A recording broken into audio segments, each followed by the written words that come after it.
Sorry, they told me. Nothing like starting off like with a bang. All right. I asked yesterday for us to do a little press briefing on Joe Constance. Let me give you a little background, and then I'll introduce everybody, and we'll go from that point. Mary Duhan was killed on June 5th of 2011, about 7:30 in the morning. We started the investigation, of course, with a 911 call to our office. We were at Mr. Constance's vehicle a short distance away within about 30 minutes, and he basically vanished. So here we are today, almost 10 years later, 10 years and about a month to the date, and we still have not caught up with Joe Constance. And I guess the purpose of this meeting is, I still call him Chief Dixon, but Chief Dixon and I were talking several months ago and visiting, and I asked him how retirement was, and he said, "No, it's okay." He said, "I get a little bored." And I said, "Well, look, I got a little task for you." I said, "You want to come back to work and try to find somebody for me?" And he said, "Sure." So he has, for the last several months, put his sole effort into trying to find Joe Constance. And I believe he has ruffled some feathers and stirred up a hornet's nest for us. I think we've gotten some credible information. I think we've gotten lied to a little bit. But regardless, we are not going to give up, nor have we ever given up on trying to find Mr. Constance. This murder happened in 2011. We aired it on America's Most Wanted in October of that year, if I'm not mistaken. And again, I think in 2015. The FBI, I have Evan Patterson here with us with the FBI. The FBI has been very instrumental in securing a out-of-state fugitive warrant for him evading and running from this murder. Of course, we have local warrants here. We have the DA here, Mr. Stephen Dwight, Mark Krause, who has been helping also, Mr. Johnson with the DA's office too, who's been working with Don and getting grand jury subpoenas. So we have really, we've never forgotten this case. But we've put a lot of effort into this case from the inception of it and trying to find Mr. Constance. I don't think we have any other fugitives that we're looking for in our office to this significance at this time. I mean, he's really the only murder person that fugitive that we've been looking for.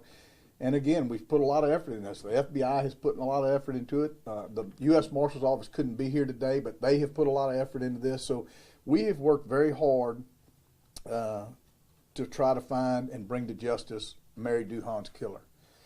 So with that said, I want to reassure the public, and I want to reassure Miss Duhan's family that we will not stop. More importantly, I'm sure that Mr. Constance's family is probably tired of us knocking on their door and asking questions. We're not going to stop that. This is going to continue until we find him. This family deserves for us to give every effort, and we have and we still will, for us to find him. And I've got one person that's his sole job is to find Mr. Constance, and that's Don Dixon. So, Don, I'm going to let you give a brief overview of what you've been doing. I'll flip the screen to show so you can tell them what you've done with the LSU. Thank you, Sheriff. Thank you for being here this morning. Yeah, the sheriff hired me as a consultant back in January. So it took me a couple of months to review all the files and videos and phone records and so forth and so on. So the last 4 months, I've been out on the streets, knocking on doors, grand jury subpoenas. We've probably had about a dozen people before the grand jury, thanks to the DA's office. They've been very helpful. Rattled a lot of cages, and will continue to do so. And there has been a tip line set up, which is a dedicated cell phone that goes right to me. There it is, right there. That's a cell phone that goes right to me. And I assure you, I will follow up on every tip. I'm not a big promiser. I try to under-promise and over-deliver, but I will promise this: I will leave no stone unturned in this case.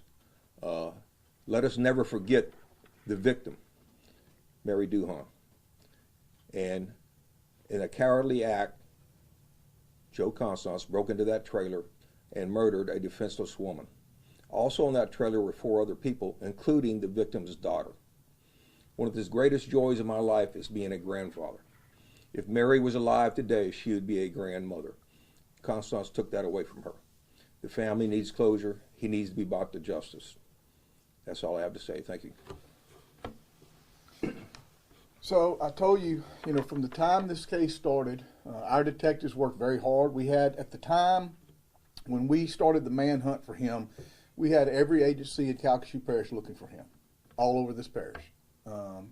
Plains, we had, every federal agency, every state agency, every local agency.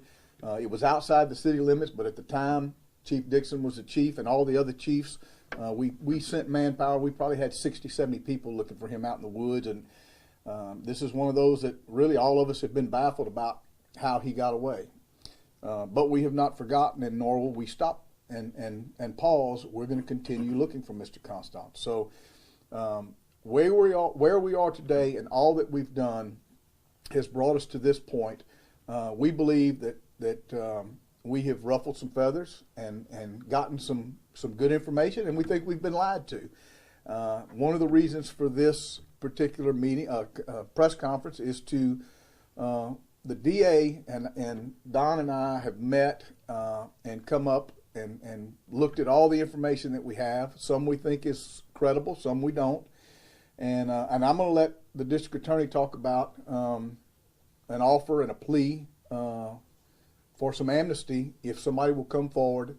We know somebody knows something, and we know because the information we've gotten puts some of the pieces together and some are missing. But we're going to let him talk about what he's willing to do and move forward to try to get credible information to bring Mr. Constance to justice. Thank you. As the sheriff said, that this incident happened 10 years ago. So we want to bring justice. We want to bring justice to the family of this victim. We're going to use every tool in our arsenal to bring this fugitive to justice. I've assigned my first assistant, Joe Constance, to work with Chief Dixon to try to get closure. And some of those tools that we have is offering immunity. If someone assisted Joe Constance in leaving the area or hiding him or doing whatever, if they have information, we're willing to offer immunity to them for testimony and bringing this fugitive to justice. We've worked out the details with the sheriff and with the chief, and we're going to use every tool in our arsenal to bring closure for this family. So there you have it. That's what we're willing to do, and that's how serious we are and how much we want to bring this to closure. I talked about us being at his vehicle, and let me draw that scene back to you again, because when we got to his vehicle, again, about 30 minutes after the homicide, his dogs were there, his wallet was there, his car was there, cell phone. He vanished. He had to have help. It's almost impossible. We searched that area, we searched the woods. Our first gut instinct was that he possibly went into the woods and maybe committed suicide. I mean, we thought of every possibility, but we searched that area for 2 or 3 days, I don't remember the exact time, to look for him. It's obvious he had help getting out of here, and it's obvious he's probably had to have help since then. So you may find yourself in a position right now that you don't want to get in trouble. It's been laid out to you. You have an opportunity now to come clean and let us resolve this and bring a murderer to justice that this family deserves that closure. That's what our job is. Our job is to bring to justice people who do wrong. And, he's done the worst thing you can do. And we just want to bring him back and let him have his day in court. And so that's our plea. We've done everything we can collectively as agencies to work together. And I think this is only going to be solved if somebody comes forward and helps us at this point. And you have an opportunity to do it right now without any consequences. So that's where we're at. Unless you have questions, that's the end of the press conference. Maybe I don't know if you can share, but do you still feel like he's anywhere close to this area, or even in the country, or? I'm going to leave that vague. We feel like we've had some credible information outside of Calcasieu Parish. We feel very strongly about that. And I don't want to pinpoint that just because I want to know if the information we get is still credible. Whether he's been back and forth, we don't know that. You know, we've got rumors. That's what I said. You know, we've gotten a lot of information that says this and that he's been killed, and you know, we've gotten a lot of information. And we do feel like we've had some credible information, and that's why I said, you know, you don't just vanish without help. You don't leave those items behind. I mean, if he had gone off in the woods, it makes sense the dog would have killed him. Okay, I mean, there's just things that don't add up. So we feel like somebody helped him, and we'll have to, you know, we'll have to see where we lead from there. And we've gotten sources that have told us that, and it makes sense. And we've even had sightings. But again, keep in mind the U.S. Marshals, the FBI have really worked very hard, have really never stopped. But I feel like we're kind of at a standstill right now. Although I made the statement, I think we stirred up the hornet's nest, and I do. I think with some information we've gotten recently, I think they know what's going on, and I think the heat's being pressured on, and that's why we met with the DA and said, hey, look, we're willing to have an amnesty deal here. We're okay with that. We can live with ourselves with that, because the end goal here is we have a murderer on the loose, and that's what our end goal is. If somebody helped him, whether it's a family member or a friend that just felt like they had to do it with that loyalty, we're giving them an opportunity right now. This is their chance right now. So. Do you have any reason to believe that someone in the area is still helping him or contacting him? We do. We do. How so? Can you answer that? Just by the information that we've gathered and what we've, you know, the way the information has come in, you know, we're missing parts, of course, or obviously we would have probably solved it, but we just feel strongly that he has connections here that may still be helping him. Yeah. And Chief, you're retired. I guess why come back for this case and stuff? That's a $99 question. I love a challenge. This is a challenge. I've been retired 2.5 years and had a lot of idle time, played a lot of golf, and I said I'm up to one more challenge. So again, the sheriff hired me on a contractual basis, so I'm a consultant, for lack of a better word, and work at my own pace. And so far, I'm enjoying it. And you know, if I rattle a lot of cages, so be it. I want to thank the Cameron Sheriff, Yes. Sheriff Johnson, Thank you. I'm sorry. and also Detective Tammy Gaspard, who's been very, very helpful in this case. So I want to thank them. Thank you. And LSU LSU Face Lab. Don contacted LSU Face Lab. We've got what he may look like with long hair as he's gotten a little older. This is some pictures that they have recreated. This is from the time, the photo in 2010, and then those are pictures that he may look like right now. I've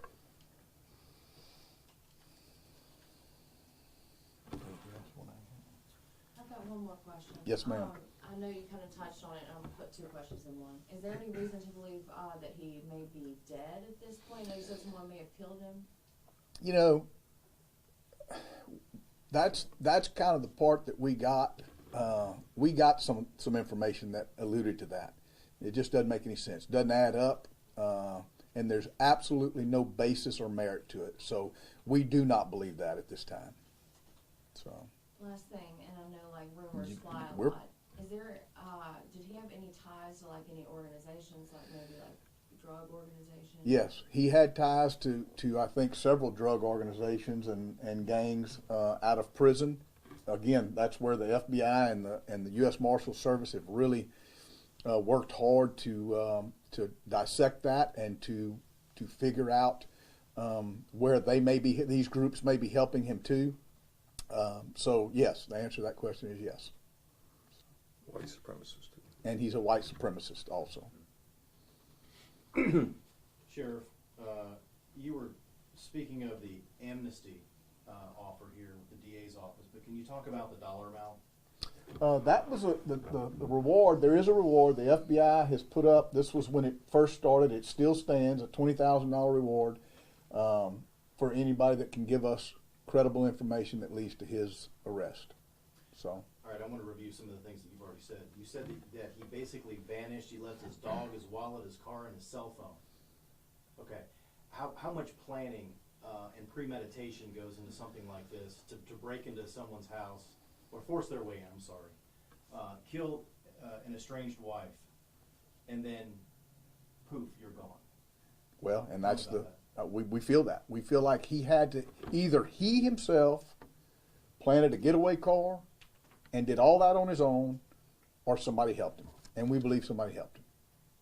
And, you know, maybe they didn't know he was going to kill him, but maybe he said, hey, I need you to pick me up at this spot at this time. And so we don't know the answers to that. I think that's some of the questions that we would like answered. And again, they have an opportunity right now to do the right thing. I know that there's a lot of information that you can't share with us right now because, you know, you just want to keep them guessing, and also the people that are helping him. But what do the people that are helping him face as well as this suspect that you're looking for? Tell me about that. Well, I think right now, if they have helped him, okay, from this day back, and they want to come forward, they have an opportunity to do so now without any consequences. Okay? What if they don't? If they don't, and we find out later, then that bet's off the table. Then we proceed forward. I think you could. I think you could. I don't know if conspiracy to help commit murder. We would almost have to prove that they knew about it before. But certainly, you know, aiding and abetting a fugitive, and I'm sure there's some federal charges that would apply for that too, especially since he's out of the state. You know, I think if they're doing any wire transfers that we can find out, I know that Don's issued several subpoenas for bank records and things also. So, you know, if we can prove any wire frauds or anything like that, or wire transfers, there could be some charges there. So it just depends. We would have to cross that bridge when we get to it, unless. You just mentioned something about being out of state. Is that where you think he is? Because you said outside of Calcasieu Parish. We do believe he outside of we Louisiana. do. He could be outside of Louisiana. He could be. And keep in mind, we have twice gotten national attention with this, with America's Most Wanted. Now, I think it's changed. The name is not America's Most Wanted anymore. And they may run it again after this. I hope they do. I hope they pick it up and can run it again. But I think it's changed. I think it's got a different name instead of America's Most Wanted now. But how does this case stack up to, I'm just guessing here, other unsolved murders and you know, no arrest for those that you have right now? This is solved. We know who did it. We know who committed the murder. We had 3 other witnesses in the house. We know he did it. We know how he did it. We know everything except his whereabouts. We have secured a warrant for his arrest, not just locally, but on a federal level too, for his running and evading arrest. So it's not so much that it's unsolved as it is he's a fugitive on the loose and we can't find him. So. All right, bad word choice on my part. Sorry. Okay. That's okay. Not unsolved. That's okay. He's just not behind bars yet. That's right. Yeah. That's right. And yet's the key word. We're not going to stop. But let me, and that's, I think, what I want to drive home today is, you know, I know that this family and people are tired of us knocking on their doors, and we're not going to stop. So. Can you just briefly take us back in time to when all that happened? Why did he do that? You know, I don't know that we have an answer to that other than just a jealous rage and mad because he didn't have her. I don't know the answer to that. I think only he can answer that. I think we can speculate all day long, but you know, they were estranged. They were not living together anymore. They may have even already been divorced. I don't recall. It was pending. She had a restraining order. Okay. She had a restraining order. It was pending. That's what I said. It's been so long, I don't remember those particular details. But Don has read the case back over and over and over again, and I know we've had many discussions. I just didn't remember that part. But you know, she was scared of him, and for good reason. Do you know how long they had been married? I don't. 2 or 3 years, I think. They had no children together. No. They had no children together. He had children from previous marriage. She had children from previous marriage. And what was the reason for the separation? Do we know that? Well, she filed a restraining order against him, and apparently he was abusive, the coward he is. And she moved out, moved in with her daughter, and the coward he was, he broke into the residence and killed a defenseless woman. So that was the daughter's residence. That's correct. Well, I think they were living there together. I think they had gotten the trailer. She was living there with her boyfriend, and then there was another couple that maybe actually owned the trailer. Mm-hmm. And so Mary had her own bedroom. Thank you. Thank you. Anybody else? All right. I appreciate y'all. Thank you very much. Y'all have a nice day.